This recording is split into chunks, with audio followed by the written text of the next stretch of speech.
It's Wednesday evening, September 23rd, and that must mean that it is time for the weekly swing trading video. Hello, traders. Before I get started, I'd like to mention that if you're watching this video on YouTube, I've posted it 2 days after the fact. There's still lots of great educational content in it. The picks that I highlight tonight are still possibly valid, and you'll have the benefit of hindsight. You can watch the video, go back, and see how these stocks have performed, see if my market analysis was correct. Well, we've had quite a market decline here in the last 2 weeks. You can see how we had that buying climax here that we properly identified. You can see a longer term upward sloping trend line that dates back to May that has been breached on the downside. And the market came down and it kind of bounced around this 50-day moving average. Now, we haven't done any bullish put spreads because I suspected there would be more selling pressure. And that's exactly what we've seen. When this bounce right here failed to materialize for more than a week or so, and I saw that continued selling right in here, and we retested that 50-day moving average very quickly, I knew that we were headed for trouble. So fortunately, we are in cash. For those of you who doubted not having any bullish put spreads on, I think that right now you're breathing very easy and you're actually enjoying watching the storm roll in, because now, instead of worrying about our positions, instead of adjusting our positions, we are on the sidelines waiting for market support and identifying stocks that really have shown their true colors and that want to move higher. I've got some prospects today. We're going to try and enter a few trades, but first we've got to get a feel for what the market's doing and how we might approach our trading game plan. Market first, market first, market first. I'm going to spend about 15 minutes on this because it's so critical. So I've also gone through and I've drawn a downward sloping alert line. This is intact. I've also done that down below the lows. And you can see that there is a trading channel that is forming. Now, as trading channels go, usually the market will bounce around within the trading channel. Ultimately, it climaxes with a couple of long red bars closing on their low, and then we get a bullish hammer.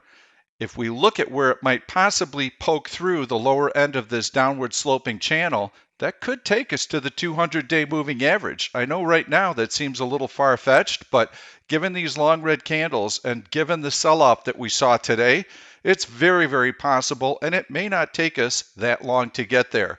Once we get that washout, once we identify support, I'd like to see a bullish hammer. Then we're going to get more aggressive. Then I'd love to see a little bounce, maybe a little retest, and then we'll really get aggressive. That may be 3 or 4 weeks out. Could even take us to the election. And then there's a possibility that we may even be buying some calls if market support is there. It's very possible that this downward sloping channel continues, and we'll be able to gauge the selling pressure all along the way. Now, initially, when you have a very long-term rally like this, we're in a 5-month bull rally, we're in an 11-year bull rally, when you have those first turning points, the bid is still very, very stubborn. And so you get that initial pullback. Well, anyone that missed this rally back in here is anxious to try and buy that first pullback. And when that fails, then you know that all this buying pressure, all these people who are trying to play catch up, their bids weren't strong enough to offset profit taking. And so you know right now that the sellers have control. So we're going to continue to let the market come in, but you can also see that it is a 3 steps down, 2 steps back process. Sell off, rally back. Sell off, rally back. We're going to try and take advantage of that, and the way that we're going to do it is we're going to expect some follow-through selling. You can see how we closed on the low today. I'm expecting to see some follow-through selling. I know the stocks that I'd really want to sell an out-of-the-money bullish put spread on. I'm going to go way out of the money, and I'm going to expect that there is going to be market weakness. I'm going to expect that option pricing is going to get all whacked out, and that we may be able to get some put spreads done on some really attractive stocks during all of that chaos. How are we going to accomplish that? Well, we know based on my formula, which is I want to make a 25% return on my bullish put spreads, I know what type of credit I want in order to get that spread done. Now, the bid-ask spreads on each leg of the option are so wide that you can look at the screen and go, well, I have no idea where this is trading. And so a lot of people may not even attempt to try and get a spread off. But I know what a fair risk-reward ratio is. 25% meets my criteria. At that level, I'd be happy to take those spreads on. So I want to mention one other thing, and that is that Monday we had a big gap down. It was about a 58-point gap lower. And so when the market gets overextended on the downside, there are buyers, and we saw that Monday. When the market was not able to push lower on Monday, it tested that low 3 times, and we can go back and take a look at the 5-minute chart, but it tested that support level 3 times, and when sellers couldn't get anything going, then the bid started to strengthen. It started to firm up. By the end of the day, we started to see some buyers come in, and the market closed on its high of the day. Well, that was kind of a small victory for the bulls. And so the next day, Tuesday, we actually had a market that drifted higher throughout the course of the day, closing on its high. And if you stripped out Monday and Tuesday and you took the open from today, it's just as if we erased those 2 days, and Friday's close and today's open would have been more continuous, and it had a much different feel to it. It had a really bearish tone. So here you can see how we had the market bumping along that low on Monday, and we had that big gap down, and we had 3 tests of support, and then finally by the close, there's the opening, big gap down, 1, 2, 3 tests, and then we actually get into the gap right on the close.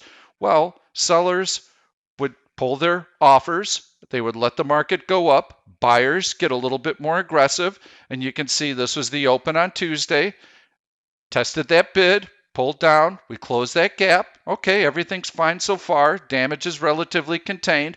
Buyers are starting to nibble again. They're getting some confidence.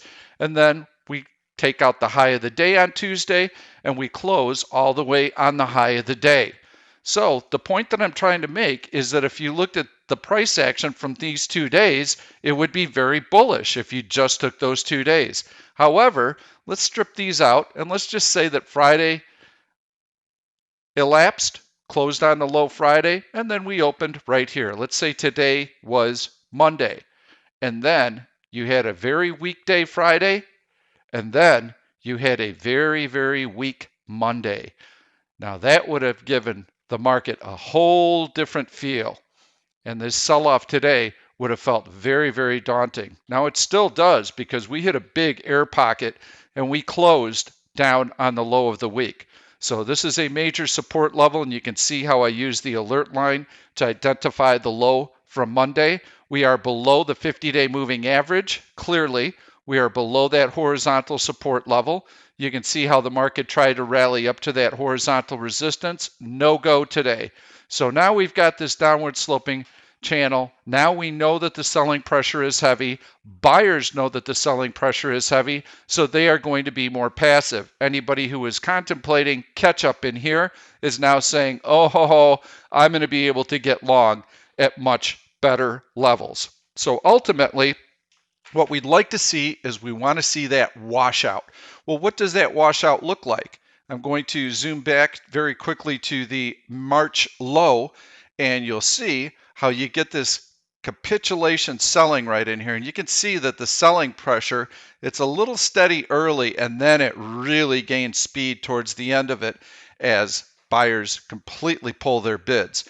Now, on this chart, you can't see it as readily, but what we want is we want that gut-wrenching drop where it feels like the market might never come back again. When you get that feeling, then you know you're pretty close to the low, but you have to get there first. I had people asking me if this was a capitulation low that we had seen this week, and I'm like, oh no, we're not even close. But if I go into a weekly chart and I look at that drop that we had back in here, that's what we're looking for. We're looking for this pullback like this. We're looking for this deep intraday low, and we're looking for the market to close on its high on a volume spike. This is what we want to see. When we see this, we are going to get much more aggressive. We are not just going to be selling out of the money bullish put spreads, provided that option implied volatilities don't get too overextended. We actually will be buying some call debit spreads. We may actually just buy some calls, very long-term calls, on the notion that the market will be able to rebound and that this is a hard low. And that's the nice release that you get there. Market spends a little bit of time at the prior resistance level and then off it goes. So this is a weekly chart, and I do want to take a look at what's happening on a weekly basis because this also helps us to get context for the current move. You can see how we have this nice upward sloping channel right in here. You can see that visually. We got one tail that poked below it, but otherwise we've got a lot of points passing through that lower end, and we've got a lot of points passing through that upper end. Well, now we've definitely had a breach of that upward sloping trend line. We've also had a breach of that prior high. So this is what I would consider to be a failed breakout. So we've got this high here. We poke through. Looks like we're off to the races. Not so fast. Now we breached that support level, was resistance, now support. Come back up, test it just a little bit, and then whoosh, down we go. So the backside of these tends to be pretty nasty because you've got a lot of buyers piling in right here. Buy, buy, buy, buy, buy, buy, buy, buy, buy, buy, buy, buy. All of a sudden, the rug gets pulled out from under them, and as soon as that support level fails, they start bailing on their positions because they don't want to lose money on the trade. And that's where you get that washout on the backside.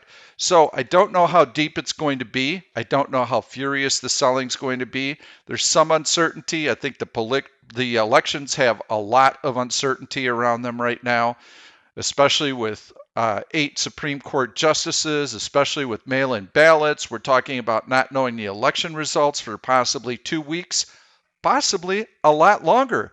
If there's a 4-4 split decision on the Supreme Court and there's not a 9th justice, that could be problematic for the market. I think investors are a little bit concerned about that. We also have coronavirus starting to spread in Europe. That also is going to weigh on their economic recovery. There are hot spots within the U.S. as well. I will tell you that personally, from my observation, people that are under the age of 60 and that are healthy, I think they're starting to kind of get back into their normal lifestyle routines. Not where we were back in January, but I am seeing some progress, and I'm seeing traffic, and the stores are busy and all. So I think that people have learned how to adapt to it, and I don't think that they're as scared about the virus as they were 5 months ago. So I'm looking to sell some out of the money bullish put spreads. I want to sell them into a nice big drop, and I'm hoping that we see one tomorrow, Thursday morning, and I hope we see some follow through on Friday, because without that market decline, we are not going to get the pullback that we want in the stocks that we're trying to sell these on. And so if you've ever traded and you're wondering and you go, well, gosh, I want to, let's say I want to buy some puts here. Okay, so I'm going to buy some puts right here. Look at this market sell-off. This is great. And then you get boom, boom, boom. Market rallies. All of a sudden you're thinking, oh no, I'm on the wrong side of this one again. We're going to break out. We're going to run higher. I'll just take my losses now. You exit the trade, and then the market sells off. And you go, dang it, I wish I would have stayed in that trade. Now you buy your puts here, the market does the same thing to you. It rallies up and then it takes another step lower.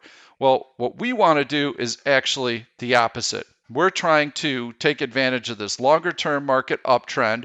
We want to be selling bullish put spreads here that expire in a couple of weeks, and then the market ticks higher. Time ticks away, time premium erodes, and the market can take a nice little leg lower, but our put spreads expire, and the stocks that we have selected might actually move higher during that time span. Ultimately, we know that this is going to set up a decent buying opportunity, and if not, if we come right down to the 200-day moving average and we don't have that bounce and the selling looks very, very persistent, we can adjust our positions. We can even buy back our short puts and let our long puts run if things get really, really ugly. I don't see that happening. I see this being a very gradual 3 steps down, 2 steps back type of process that takes a long time.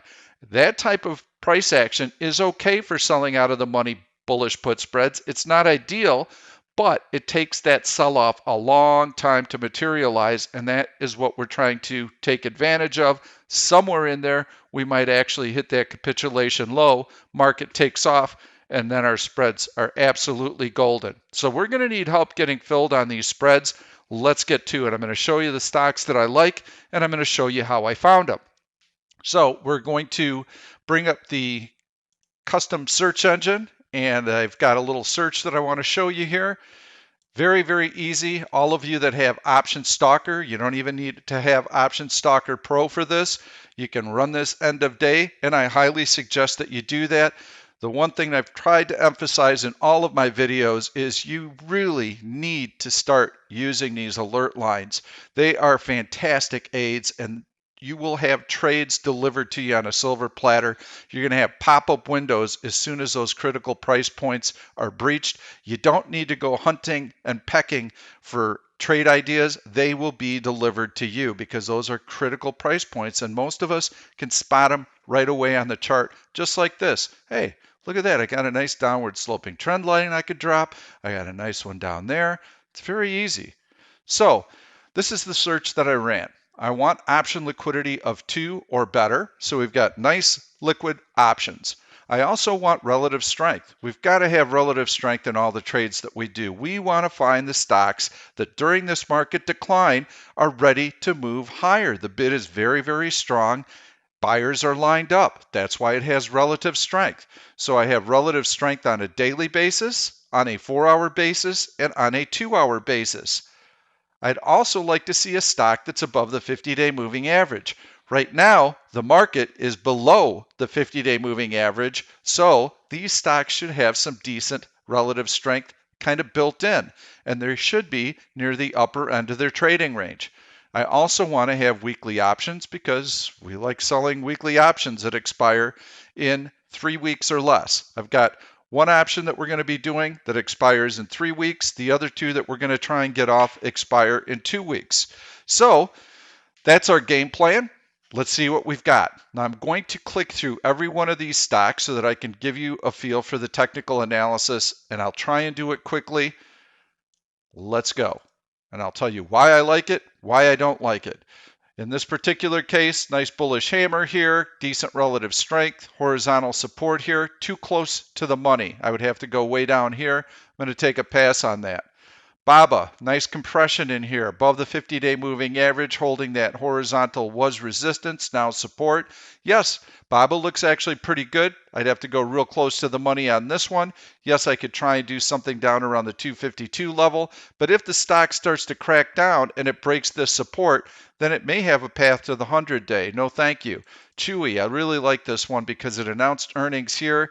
Kind of a double bottom, but a lower low. Not too crazy about that, but I do kind of like that 100-day moving average at the $50 strike price right here is where I would lean on that. Not too bad, but the stock is pretty choppy. Also, they have a very pricey PE. They aren't making a lot of money right now, so I would rather have some company that is making money. Costco, a little bit choppy, not a favorite, up and down. Yes, I'd have to go right in here with it, but I think that the business model is very, very steady. Hey, now here's one I like. Let's put that 1 OSI indicator up. Let's look for that relative strength that we want, and I can show it to you easier. Some of you prefer to watch or view the overlay of the SPY. So you've got a nice compression taking place in here. The stock rallies up after earnings, and then it gives back some of those gains, but still a nice breakout for the stock. That is resistance. Now it's support. We also have the stock treading water when the market is down, down, down. And look at that strength just in the last 3 days. This week, this stock is moving higher. Ooh, do I love that. So yes, CRWD is definitely going to be a prospect for us. So let's bring up the trade window and let's get that trade going here. And I'll bring this over here and we're going to put in CRWD. So where would we like to sell a bullish put spread on this stock. And what would our time frame be? Well, in this particular instance, I'd like to go out to October 9th. I don't want to go too much farther. And if I visually take a look at where the support levels are, again, mind you, I am expecting a market decline. I am expecting CRWD to come in, to sell off. If it doesn't, we have no chance of getting this trade done. What I would expect CRWD to do is to pull back with the market and to get pretty close to this 125 support level, but not get below it. And that will make the premiums come in because we want to go all the way down here to that 50-day moving average and that 115 strike price right in there. So what we're going to look at is the October 9th, 115, 114 bullish put spread. And we already know that because there is $1 between the strike prices, we want to get a 20-cent credit. So we are going to sell the CRWD October 9th 115 puts. We're going to buy the 114 puts. We're going to do that for a 20-cent credit, and we could see that this is currently a negative 12-cent bid offered at 44. We're not going to get filled on this. We're in the middle of that spread. Not going to happen. Even though it looks like there's a possibility off screen, not going to happen. We need that decline in the stock. And look at how far down we get to go. This would mean that if we get filled on this in the next couple of days on a market decline, that the stock would have to come all the way down to 115 for us to even be in danger, which we've got horizontal support and we've got the 50-day moving average working for us, and we have support at 125. And the bottom line is this stock wants to go higher. I'm expecting as the market herky-jerky starts to go down, every little bounce, boom, the stock's going to rally. Boom, the stock's going to rally. Tick, tick, tick, time decay. I really like this spread. So that's the first one that we're going to try and take advantage of. And yes, these orders are already placed in the staged order entry screen. I'll save that for later. I'm going to continue to go down the list and take a look for other candidates. Hey, this one's not bad either. Look at this. Earnings there, breaks out before earnings. Lot of optimism on those earnings. Happens to coincide with the bullish climax in the market, that buying climax. Well, everybody's all excited about the earnings, but the market tanks. And so now the reaction to that earnings announcement, even though earnings were excellent, has been very, very weak. So the stock comes down and now it's starting to form a base, and you can see how this last leg of the market decline, the stock has actually been able to tread water and it wants to move higher. This is an oversold reaction to those earnings, and it's simply the stock selling off a bit. We have 1, 2, 3, 4 lines of support right on that horizontal level at 192. So this support level should hold. And look at what the stock has done in the last 3 days. This is the open Monday, Tuesday, Wednesday. So when the market's been selling off hard, this stock is actually trading up. Well, we don't need to go right at this price right here. Why don't we go all the way down to this nice hard support level at 180? That's where the 100-day moving average is. That makes sense to me. So what we're going to do is I'm going to be looking at DOCU, and on this one, we are going to go out to the October 9th expiration. We'll let that option chain load. And you can disregard this because I initially put in one of the other trades that we're going to be doing. Yes, you can already get a sneak peek at that. It's TWTR. Twitter is going to be our final spread. And instead of clicking staged, I actually clicked to place that order. And so right now, I am having some kind of technical issue here, and I'm not sure. I've got something popping up that's not allowing me to pull up that option chain. So I'm going to mark this off. I'm going to bring up the option chain again, and we'll see if we can correct it with that. Every time it seems like I run this trading software, I've got issues. So, excuse me, not trading software, the recording software. All right, so here we go. So now to recap, we wanted to use the October 9th expiration cycle, and we want to go all the way down to the 180 strike price. So we're going to come down here, and we've got a 180, 177.50 bullish put spread that we're going to try and execute. We know that because we have $2.50 between our strike prices, we want to bring in a 50-cent credit. So I'm going to adjust that down to 50 cents. And this would be a 25% return. We have $2.50 between the strike prices. We get a 50-cent credit. That means we have to put up $2 in margin. 50 cents divided by $2, 25% return in 2 weeks if we can get this spread off. Now you can see how that spread is a negative 22 cents bid offered at $1.15. Yes, 50 cents is in the middle. We don't have a prayer of getting this done unless the stock pulls back. But I think it's the type of volatile stock that easily could pull back below this 50-day moving average. It could even come down to this 192 level if the market sell-off gets really cooking. But I would expect the stock to hold that support level, and for sure I would expect the 100-day moving average to hold. So let's recap this trade. DOCU. We're going to be selling the October 9th 180 puts. We're going to be buying the 177.50 puts, and we're going to be doing this for a 50-cent credit. That is trade number 2. So let's continue to go through the list here. I'll just refresh it for you so you can see it again. We still got a lot of candidates in here. I'm going to try and knock through the ones that we're not going to do very, very quickly and show you why I don't like them. EXPE, very choppy, didn't really see anything good there, but yes, it's got relative strength. Not what I'm looking for.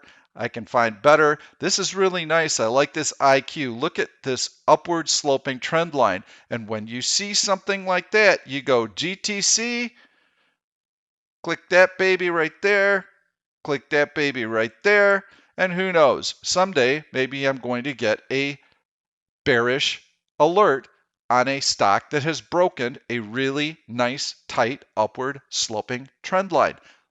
The more touches we have on the trend line, the better, because everyone can see it. And when everyone can see it, it means something when it's breached.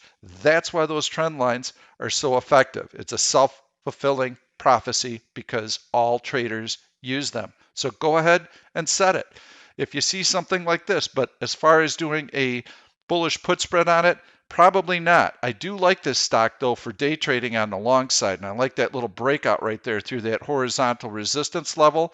And yes, it's got some nice major support levels converging right around the $21 level. You got the 200-day and the 100-day moving average coming in there. With the stock up around $24, I don't think we're going to be able to get much of a credit, but you can take a look at it on your own. If you like this one, yes, certainly viable. Easy search too. JD, a little bit of a downward sloping channel here. Got some horizontal resistance there. Should be support there at the 50-day moving average. I'd like it better down here around the $61 level where you got that horizontal support. Yes, viable. Nike, great earnings, out of the gate strong. I would want to see Nike come back into the gap a little bit and then to be able to sell something around the 120 area. But at 127, I don't think we're going to get the type of credit that we'd be looking for. PCG, nothing going there. Starbucks, choppy, double top actually. This is a double top formation. Don't like that. Could start to see some selling in that. The stock doesn't go anywhere though, and that means that you don't get a lot of option premium. Snap has actually had a nice little upward trend line here. It's been very strong relative to the market. Stock up, up, up. Market down, down, down. Yes, looks really good. And if I were looking to try and take a position in Snapchat, then I would love to see a pullback to this upward sloping trend line and then maybe be able to bang out a bullish put spread on that 100-day moving average right there. That would be nice. Twitter. Yes, we like Twitter. Twitter's been great too. Nice compression right here. 50-day moving average holds. Market down, stock compressing. Market down, stock releasing. New relative high, new all-time high. Breakout, big volume, relative strength. Yes, we like it. Twitter's going to be the next trade that we look at. So I'm going to bring up the screen, and if you look right here, you can already tell the trade that we're going to be doing. So on Twitter, we want to go as far out as we possibly can. And so we're going to be looking at the 37.50 strike price right here. Look at how many support levels we've got. We've got the open from the stock today. That would be the first line of support because that was prior resistance. That's pretty good.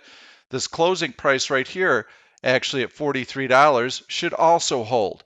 Then we've got the compression down in here. That also should hold. Then we've got the 50-day moving average that also should hold. So, and I get this all the time. So tomorrow the market will open. Let's say the S&Ps are down 35 points. Let's say that Twitter is down $1.50. Oh my God. Pete, what are we going to do? What are we going to do? Are we still interested in the spread? Are we still going to do it? I don't know. The stock looks pretty weak. Are we going to do it? Deep breath, everyone. We want the stock to pull back.